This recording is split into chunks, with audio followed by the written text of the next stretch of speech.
got this kit, I started kind of playing with it, and then like you guys have seen in my last video, just being sick, and I had some procedures done, so I didn't get to finish playing with it. I only got one card done. I'll try to insert that here. And I did get the little embellishments. I started putting these little embellishments together. So kind of paper piecing little components that came in the kit, so it gives these little girls dimension. So you layer like the base layer, you know, and then it has another layer, you pop it up, then another layer, and you pop it up. So I don't know how well you can see the little girl with the book, the little tutu and bow on this girl. And then, of course, the bat has 3 layers of dimension. So I need to make 3 Halloween cards and get those out. Actually, 4. I take that back. So I have to get them in a box to my grandkids tomorrow morning. So we have to get this done. So I thought okay, so just a little warning that I have no idea what I'm going to do. The only idea I kind of have is that little card sketch I showed you. So if you don't like these kind of videos of kind of, you know, someone going and making it as they think of it, then by all means, you know, carry on. So what I do know is that I'm going to add, like I said, I'm going to add this Bo Bunny glitter paste, and this is just called Sugar Glitter Paste by Bo Bunny. I know Tonic has a really popular similar product, and I will try to link some things down below. I normally don't link products, I just link websites. But anyway, and also I wanted to use the carved pumpkin on something. Kind of what I'm having a problem with as I was going through and kind of sorting is I don't know what I can make for a masculine card, you know. So my grandson is only 4, so I'm not sure. I mean, I don't think he would be scared by the little skulls, but I feel like that's the only thing that's really kind of masculine that I could use, or the pumpkin in the kit. So I don't know, it's just kind of throwing me off on what to do with his card, but maybe the pumpkins, and then do some you know, a distress oxide in the purple background, so for him. But for the girls, I've decided on the bat for the baby. So Violet is a little baby. She's only, gosh, I want to say maybe 16 months old, but she's just, she's a really mature kind of, one of those kids that she would enjoy it, and she would love the card, you know. And then Isabella has beautiful blonde hair, so I thought I would use this one for her. But I also was thinking she might like this little witch girl on the broom, just because she's so adorable, you know. So, but Isabella's into unicorns right now. So, I don't know, but I think I'm leaning towards the blonde because Isabella is blonde. And then for Logan, like I said, I think maybe the pumpkins might be the only option I have there for a masculine type, for a boy. Not masculine, but a boy's card, okay? And so I did find a tack pin. You would think, out of all the times you step on pins or you find tacks around the house, that I could find one. No, I had to go out to my car, and don't ask me why this was in the car, but that's where I found it. And I remember when I found it, I was like, oh, you need to save this for your brush show. So I'm just going to poke it straight in and kind of give it a wiggle.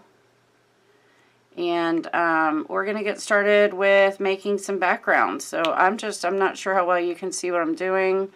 I'm just kind of trying to tear a little bit of an opening there, but not too much that my pin wouldn't stay in there. So it's a very soft lid. Okay, so I think that might be good, and as you guys know, I have kind of become a little snob with my watercolor paper choice, and when I started doing the art impression watercolor stamps, you know, I had originally started with the Canson XL, like the, you know, majority of people in card making. Then I started falling in love with the Strathmore Ready Cut watercolor paper, which is probably my second favorite paper now. But I started using the Arches You can pick this up, use your coupons. If you live in the States, you know, you can always use coupons when you go to Joann's or Michael's. And so you can get a really good deal on trying out this paper. I highly recommend you try it if you haven't yet. If you can find it cheap on Amazon, if you live out of the States, maybe that's an option. But for me personally, I have found that this is just, it really makes a difference in, not that it matters for this card, but I'm just saying in general for watercoloring. So this is what I have. Use what you got. But yeah, I'm a little watercolor paper snob now. Okay, so I really shouldn't use the good stuff for this, but I can't find, like, I don't know why, but Tim Holtz watercolor paper. Do I have a scratch? I do. I think that's what this is. You know what? Let's use that, because more people probably have some Tim Holtz watercolor paper. So that's what I think this is. Is it? I don't know, but we're using it, and that's what I'm calling it. So let's just see how this goes. I am going to attempt and use the Brusho. I've never used this product before. I'm just going to do light tapping. I don't know if the hole is big enough, but it's coming out. I'm not sure how well you can see that.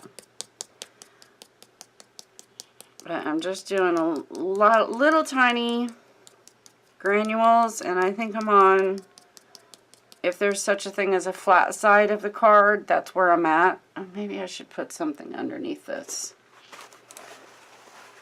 Well, this is what I'm talking about, y'all. If you know, want organized, that ain't happening today, because I honestly am just coming down here to make some quick cards. It may not be a quick process, but I guarantee I will have them in the mail tomorrow with the huge box of stuff I'm sending my grandkids. So I'm using the Distress Sprayer by Tim Holtz as well, and hopefully, if I'm just going to try to go above, so I don't, you know, kind of, if I spray this way, it might splash it off. So already, let me zoom down, and I'm sorry about the shadows. Wrong way.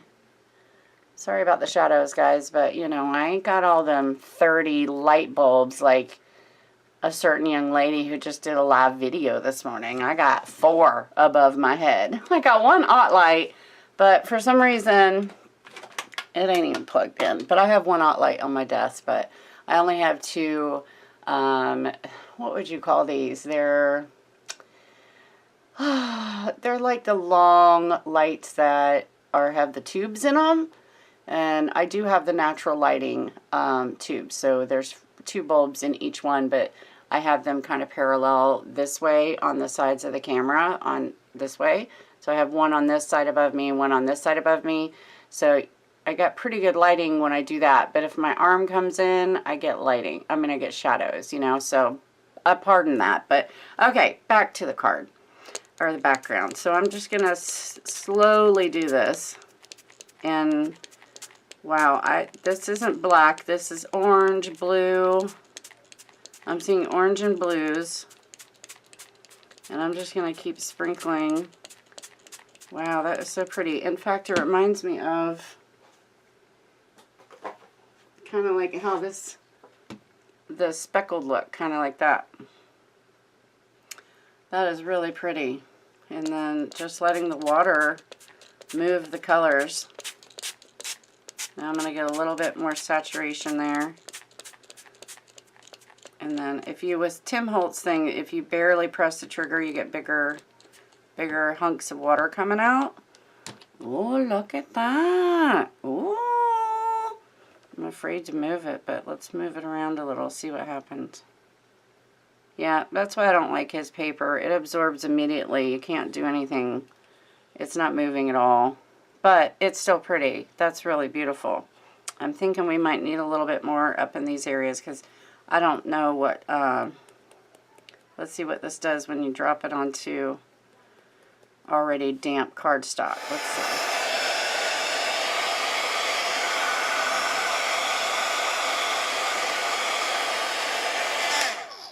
Okay, this is beautiful. Look at this, guys. That is so beautiful. Wow. That's not black. Even those really, really dark spots that I thought weren't going to be useful, really, it's almost like I don't even know how to describe it. It almost looks like a little patch of velvet. Just so pretty. Wow. Okay, so we will set that aside and work on our stenciling. Oh, I haven't decided what paper to use. What paper do I want to use for the stenciling? I don't know, y'all. I don't know. I think I might want to try it over some colored cardstock and see what happens. Where did my black go? Okay. So I know that it is clear. Maybe we should cut this down. Yes, let's cut this paper down. I just went and got some new blades for my Fiscars trimmer. Tell you these things. Now, I wish somebody would tell me if they remember. There's a lady on YouTube who did a video on how to salvage your blades. And I feel like she used a nail file and some kind of chemical. I don't know. But I remember seeing that video. I'll have to dig through my never-ending playlist of save for later videos. See if I can find it. But there is a way that you can kind of keep these sharpened and resharpen them when they get dull. There is. I promise you. The lady did a video on it and it worked. But okay, so let's stick this over here so I don't spill that brush out. That was really, really beautiful. And again, the color is just black. Absolutely gorgeous. So I'm tempted to get some more of those. I do have one of the Nuvo type similar product that came in that they've started making. But okay, so how big was this? Is this a 6x6? Yeah, I'm guessing this is like a 6x6 stencil. You know what would really be cool is if this was a die and we could make it into a shaker card and have this, like if this whole entire thing was a die, and then we could have the behind all of this be a shaker with little spiders or something in the background. Super arachnophobia issues there because I had a baby spider incident, but that's what this makes me think of. That would be so awesome. Anyway, we don't have a die, so we're going to work with the stencil. Okay. So I'm going to guess that's about 6 inches there because my board only goes to 5.5. But yeah, so when I lived in Florida, we had spiders on the daily. I mean, like, and we're not just talking about spiders, you know, we're talking about the really scary brown recluse, black widows, everything and anything. Whatever size they come in and shape, they were in my house in Longwood. I think the upstairs attic, when the Bright House cable guy came over one time, I think the dude literally developed a fear of spiders that day. Anyway, but getting back to what happened with me with baby spiders real quick. This big spider was crawling. I went out to the laundry room and this big spider was coming out underneath the washer, and I was like, oh no, that ain't happening because I have 5 loads of laundry to do. So I just did what I normally, I promise you, I will not try to kill even spiders. I just naturally, if I can save them, they're not in my interior of the house, I'm good. But this one was in my place where I need to do laundry, so I stepped on her. Well, little did I know that that big fat belly on her body was not her body. It was millions, and I'm not exaggerating. If you've ever had this happen to you, if you've ever seen it, then you will agree with me that it was millions of little babies. And sure as heck, they just went, it was like all of a sudden this carpet appeared on the floor, on the concrete floor. It was like a black carpet of spiders moving, and yeah, anyway. That would still be cool behind this little background. As my shaker. Can you imagine if you had like real spiders in here? Oh my god. Anyway. So yeah, so let's see if this paste will work. I'm just going to slap it on, guys. I don't know. Maybe I should put something underneath. Okay. Maybe I should have gloves on. I've already got a hunk of it underneath my fingernail. Love that. At least it's glitter. Oh my goodness, it's so pretty. Okay, so let's try this out. And I have blue on here because I'm lazy from the last time I did this. And this is what happens when you don't clean your stencils or your utensils right away. It is stuck on there. Okay. I hope you guys have some coffee or a beverage. I just am not moving fast here, guys. This is just me playing around. Okay, got it on that side. It's been a while since I've done a video of actually making a card. So y'all just, you know, let me have my fun and, you know, just play. Okay, hopefully it'll turn into something that I can use. Okay, so I'm just going to snatch up some. I feel like I'm just going to go for it. Ooh, that is so pretty. Okay, so I feel like, yeah, I need to go over all of the blank spots. Wow, this is, and I know this isn't from that little blue on my spatula, but I thought this was clear. It's not clear unless it's just got that much color in the, like, look at that. I don't know if you can see that because of the glare, but I mean, it's white, and then it has all these glimmer stuff in it. So we're going to try to move faster here because I feel like this is going to set up on me. I don't know. I've never used this product. I'm trying not to get those little streaks. Okay, let's go over here. Yeah, I don't know. Maybe you guys can tell me if I should be using a thicker layer. Stuff's not cheap, so I don't want to be like getting hunks of it out. But okay, let's go over here. Am I? Yeah, I'm still zoomed down, I think.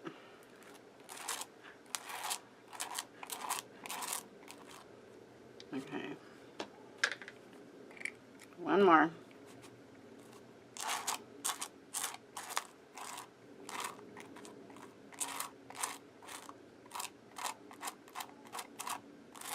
Oh, so I mentioned Corin Wistman earlier. I was being silly talking about the 30 light bulbs, but, you know, that's all in joking, and she's just wonderful for doing that video this morning. If you didn't see it, I will link Corin's channel down below. So I've had a lot of people asking me questions about photography and photographing your cards, and y'all, I just, I'm not the person to really ask. I know basic photography, but when it comes to Instagram, I still have no clue what I'm doing half the time. I just post a picture, and, you know, I get frustrated because I can't do multiple pictures. And I was just talking to Corin one day and asked her if she could help me out, or if she didn't mind doing a video on how to photograph cards and how to add them and size them and the different formats you might need for sizing to post to Instagram versus if you're posting on Facebook, or versus if you're posting on Pinterest. And she does have a video up about doing there's some websites you can go. I'll link that video of hers down in the description below. I've linked it before when I talked about this. But so Corin did a video this morning or this afternoon live, sharing a lot of resourceful information and tips and tricks on photographing cards in a professional way, that especially if you want to be on a design team, you know, it is very, very crucial that you learn these things about, you know, photographing your cards. A couple of professional card, I would say companies or stamp companies, Leslie Olsman, she chimed in and said, yes, you know, the photography of your cards is really important to stamp companies, you know, because you're ultimately selling for that company. So, you know, keep that in mind if you have had questions about how to improve your skills of taking photographs of your cards. I really encourage you to go watch that video. I want to say thank you to Corin and Tim for all the time they took today on their Sunday afternoon to make that video for everyone. I just think it's wonderful. And If you haven't followed Corin on Instagram, she is such an open book. You guys ever have a question for her, you know, she is always there to answer whatever she can to her capabilities. So, I just love her. I think she's wonderful. But you guys have heard me talk about her 100 times. So, anyway, I am going to have to stop the camera to go upstairs and wash this stencil, but that came out really beautiful. I will be right back. Sorry about my rambling, but I'll be right back, guys. Okay, all cleaned up, and I'm not sure how well you can see the iridescent colors, but we're going to have to set this aside to dry, obviously. But it came out really beautiful. I mean, a really clean image of the the stencil itself, even with those really fine lines and details of the spider web. So I'm going to set that aside to dry, and then we will work on the, hold on a second. Yeah, I'm thinking this is what this is Tim Holtz. Okay, so we're going to work on the Oxide background now, and I need to get out, oh, so I did get the media mat, guys, but, and I apologize to Karen for not getting that out yet and sharing my results with it, but I need to seriously clean my craft desk and to make room for the media mat. But as soon as I do that, I promise I'll share a separate video on using the Tim Holtz media mat and my thoughts or whatever on it. So, okay, in the meantime, this is one of his, this is like the replacement mat that you can order for that Tim Holtz media mat. So this is just the craft mat. Replaceable nonstick mat. It is 7.5 by 11 inches.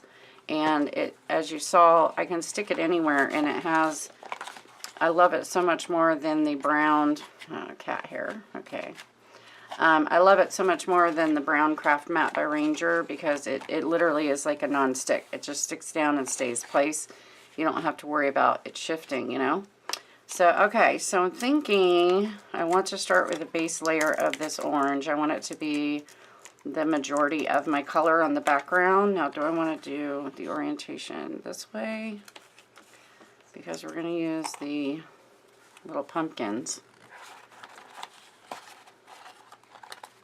Let's see. Yeah, I think we're going to do it the orientation that way. Okay. So let me open this up. Oh, I don't know. I didn't share the haul because I feel like just with being sick, the only thing you guys have seen from me for months is sharing unboxings and hauls. So I did get a lot of stuff recently, and I'll just share them as they, as I use them. I got the new Tim Holtz scissors, the big tall ones, the black ones, his new black line of scissors. So I'm excited to own these bad boys. Look at that. Look at that. Comes with a safeguard. Woo! Yeah.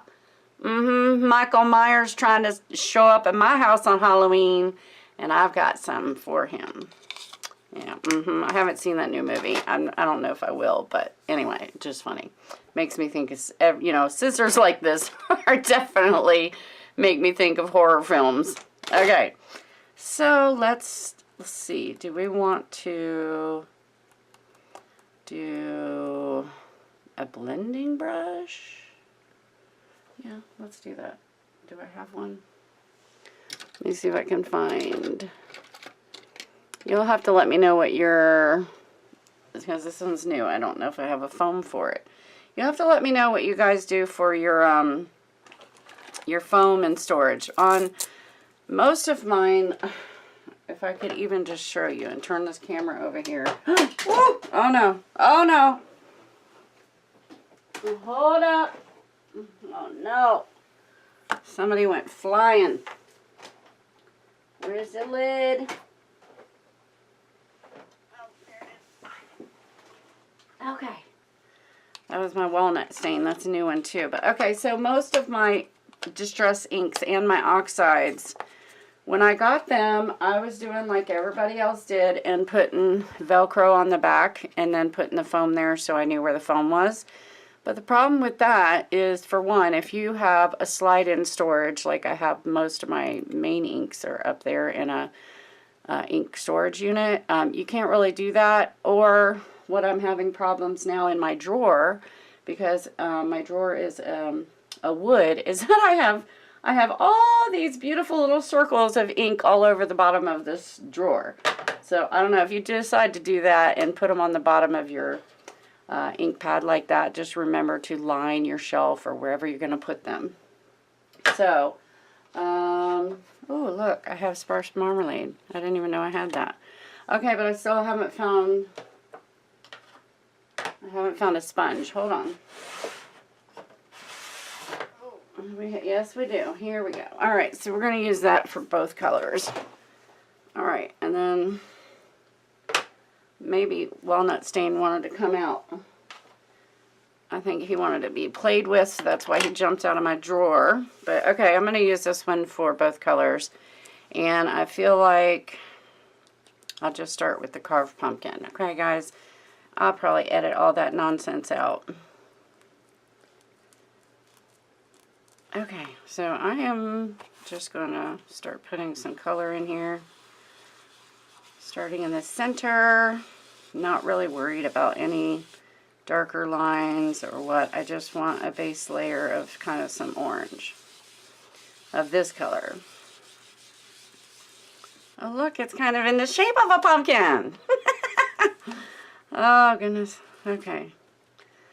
Yeah, I'm celebrating, to be honest with you, because I didn't have to clean the house today.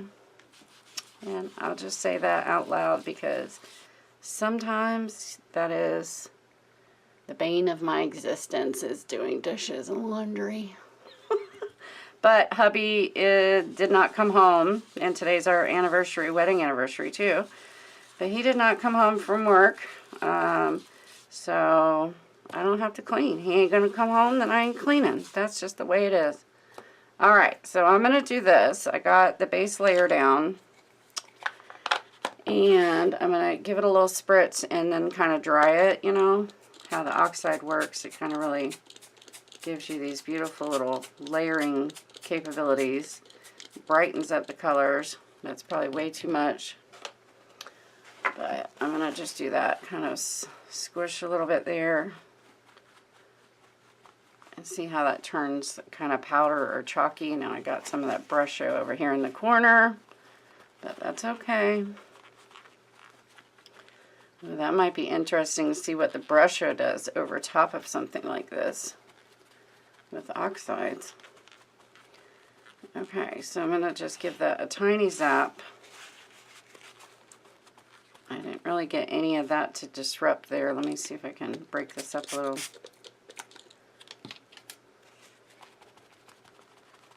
Okay. It almost looks like the same color. Is this oxide? Yeah, it's oxide.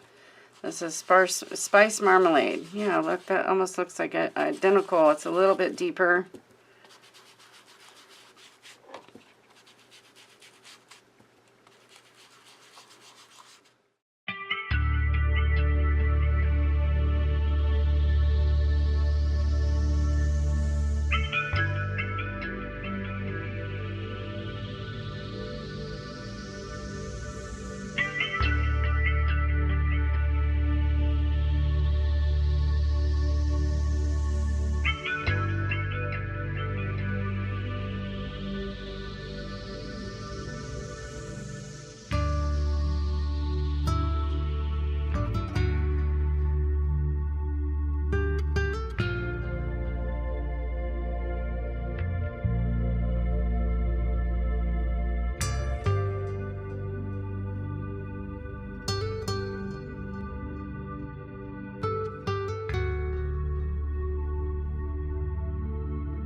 went to go search my stamps for a small sentiment to fit on here, and I found this. So I'm wondering if I should turn the card this way. Let me cut it separate so I can see what it'll look like. But I got these last year, and I just was thinking, oh, that's super cute, and that would be an easier way to do a sentiment. So I could turn the card this way, hide that little paper tear, and put the pumpkins on here. I don't know, what do you think? Is it too plain? And then, or, I guess I could even still do this, Halloween greetings, and that would kind of ground the pumpkins, right? So should it say spooky Halloween greetings or boo Halloween greetings? Let's see what color we like. I kind of like the spooky. Or beware. Which one do I like? I like the spooky. Okay. So now let's see if this thing will stamp. This is a really, it's like one of those, I think, like dollar stamps you get at Michael's. So I don't know where the packaging is, but this is what it was on. So it's one of those kind of solid stamps. So I don't know how well it's going to stamp out, but let's give it a try. I thought I would white heat emboss that. And then we'll almost be done with this one. Okay, hold on a second.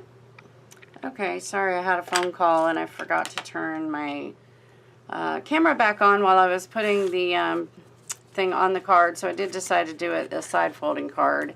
And then I just went ahead, that other sentiment strip I had didn't work out with the embossing.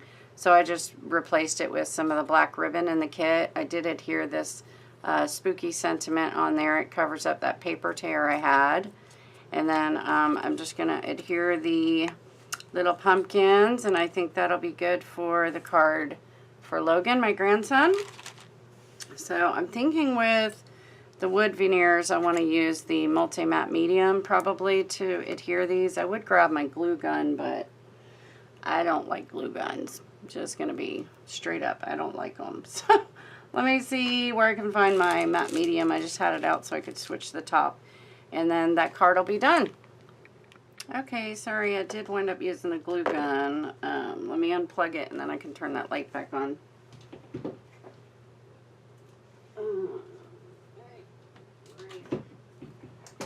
Okay, sorry. Okay, so now I'm just going to add some Nuvo drops. And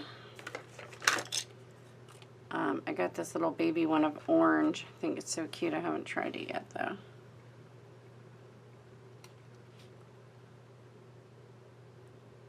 I don't know why I keep having... Are you supposed to cut the tip? Yes. So on the baby ones, you have to cut the tip. Okay, let's see if that worked.